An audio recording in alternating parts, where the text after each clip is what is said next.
3월 13일 수요일입니다.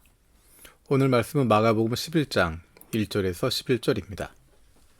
그들이 예루살렘 가까이에 곧 올리브 산에 있는 벳바게와 베다니 가까이에 이르렀을 때 예수께서 제자 둘을 보내시며 그들에게 말씀하셨다. 너희는 맞은편 마을로 가거라. 거기에 들어가서 보면 아직 아무도 탄 적이 없는 새끼 나귀 한 마리가 매여 있을 것이다. 그것을 풀어서 끌고 오너라. 어느 누가 왜 이러는 거요? 하고 물으면 주님께서 쓰시려고 하십니다. 쓰시고 나면 지체 없이 이리로 돌려보내실 것입니다. 하고 말하여라.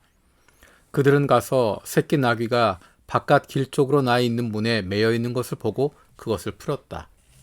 거기에 서 있는 사람들 가운데 몇 사람이 그들에게 물었다. 새끼 나귀를 풀다니 무슨 짓이오? 제자들은 예수께서 일러주신 대로 그들에게 말하였다. 그러자 그들은 가만히 있었다. 제자들이 그 새끼 나귀를 예수께로 끌고 와서 자기들의 겉옷을 그 등에 걸쳐 놓으니 예수께서 그 위에 올라타셨다. 많은 사람이 자기들의 겉옷을 길에다 폈으며 다른 사람들은 들에서 잎 많은 생나무 가지들을 꺾어다가 길에다 깔았다. 그리고 앞에 서서 가는 사람들과 뒤따르는 사람들이 외쳤다. 호산나, 복되시다, 주님의 이름으로 오시는 분. 복되다, 다가온 우리 조상 다윗의 나라여, 더없이 높은 곳에서 호산나.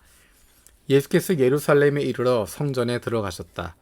그는 거기서 모든 것을 둘러보신 뒤에 날이 이미 저물었으므로 12 제자와 함께 베다니로 나가셨다. 아멘. 오늘 본문에서 예수님께서 드디어 예루살렘 성으로 들어가십니다. 마가복음 11장에서 15장까지의 내용이 예수님이 십자가를 지시던 일주일 동안에 일어난 일입니다.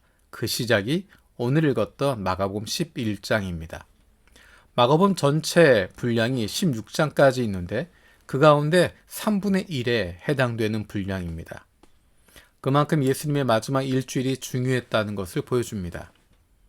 앞에 하셨던 여러 가지 설교들과 이제 주실 내용들은 많은 차이들이 있습니다. 앞으로 그 내용들을 좀 더 자세하게 묵상하게 될 것입니다. 오늘 본문에서 재미있는 부분은 예수님과 그 주변에 있는 사람들이 완전히 분리되어 있다는 것입니다.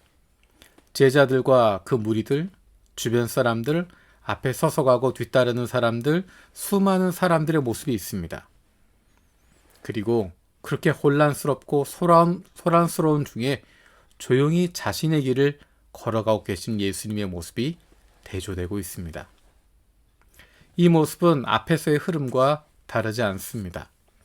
예수님은 자신에게 주어진 사명의 길로 십자가를 향해서 한 걸음 한 걸음 나아가고 계십니다. 하지만 제자들은 그리고 그를 둘러싸고 있는 수많은 사람들은 예수님과는 다른 꿈을 꾸고 있습니다. 예수님은 스가랴서에 예언된 것처럼 어린 나귀 새끼를 타고 예루살렘 성으로 올라가십니다. 평화의 왕으로 가시고 계십니다. 그런데 제자들은 그 모습을 보면서 예수님을 장군처럼 왕처럼 생각하고 있습니다. 이제 그가 왕으로 입성하신다라고 생각을 하는 것이고 수많은 사람들도 그렇게 기대함을 가지고 있습니다. 그들의 기대가 담겨져 있는 구호가 바로 이것입니다. 호산나, 복되시다, 주님의 이름으로 오시는 분. 복되다, 다가오는 우리 조상 다윗의 나라여, 더없이 높은 곳에서 호산나. 사람들은 메시아를 기다리고 있었고 예수님이야말로 메시아라고, 이분이야말로 그리스도라고 선포하고 있는 것입니다. 그리고 다윗의 나라가 회복될 것이라고, 하나님의 나라가 다시 이 땅 가운데 펼쳐지게 될 것이라고 기대를 가지고 나아가고 있습니다. 하지만 예수님께서 걸어가신 길은 그것과는 정반대되는 길입니다. 오늘 예수님이 예루살렘에 입성하실 때 이 모습과 하루 이틀 지나면서, 그리고 특별히 예수님이 십자가를 지시게 된 사건에 사람들의 반응이 완전히 달라진 것을 보게 됩니다. 예루살렘 입성하고 있을 때 예수님 주변에 있었던 사람들, 제자들, 그와 함께 했던 무리들, 그들에게 신앙이 없었던 것이 아닙니다. 특별히 제자들에게 신앙이 없었던 것이 아닙니다. 예수님이 메시아라고 하는 것 분명히 알고 있었습니다. 그들에게 간절함이 없었던 것도 아닙니다. 열정과 열심이 없는 것이 아니었습니다. 하지만 그들은 자신들의 한계에 머물러 있었습니다. 거기에서 벗어나지 못하고 있었습니다. 메시아를 기다렸지만, 그리스도를 기다렸지만 자기들이 꿈꾸는 메시아였고 자기들이 기대하고 있는 그리스도였습니다. 그들의 시선은 이스라엘에만 머물러 있었고 유대인 안에만 머물러 있었고 자기들의 한계를 넘어서지 못하고 있었습니다. 그런데 주님께서 제자들에게 예수님과 같은 마음을 품을 수 있도록 만들어 주십니다. 제자들의 노력이나 능력이나 재능이 아니라 주님이십니다. 주님이 그렇게 만들어 주십니다. 불쌍히 여기시고 안타깝게 여기시고 그리고 사랑하시는 주님의 마음이 제자들을 향하고 계셨기 때문입니다. 지금 이렇게 혼란스럽고 소란스럽고 이렇게 앞뒤를 가리지 못하고 뛰어다니고 있지만 이 제자들이 앞으로 변화될 모습을 예수님은 기대하고 계시는 것입니다. 아직은 모르지만 어리석지만 부족하지만 예수님의 마음을 제대로 파악하지 못하고 있지만 주님은 그들을 보며 기다리고 계십니다. 참아주십니다. 그들을 배려해 주십니다. 그리고 그들에게 성령을 보내주십니다.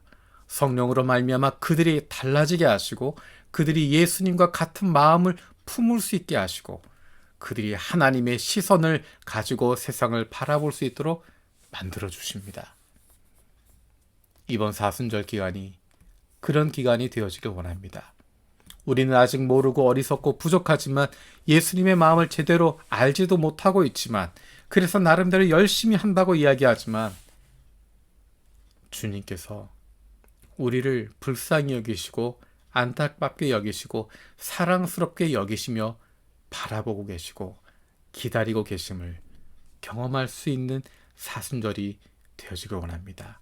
그리고 우리에게 보내주실 성령으로 말미암아 그 성령의 충만으로 말미암아 우리의 사랑하는 예수님의 마음을 함께 품어갈 수 있는 아버지 하나님의 뜻을 함께 품어갈 수 있는 사랑받는 자녀들이 되기를 원합니다. 살아계신 아버지 하나님 감사드립니다. 주변에서 환호하고 있는 제자들을 보면서 예수님의 마음이 어떠셨을까? 지금은 어리석지만 모르지만 부족하지만 잠시 시험에 들고 어려움 가운데 들어가겠지만 성령으로 말미암아 그들이 변화되어지고 예수님의 마음을 품게 될 것, 하나님의 뜻을 펼치게 될 것 기대하는 마음을 갖고 계셨을 것 믿습니다.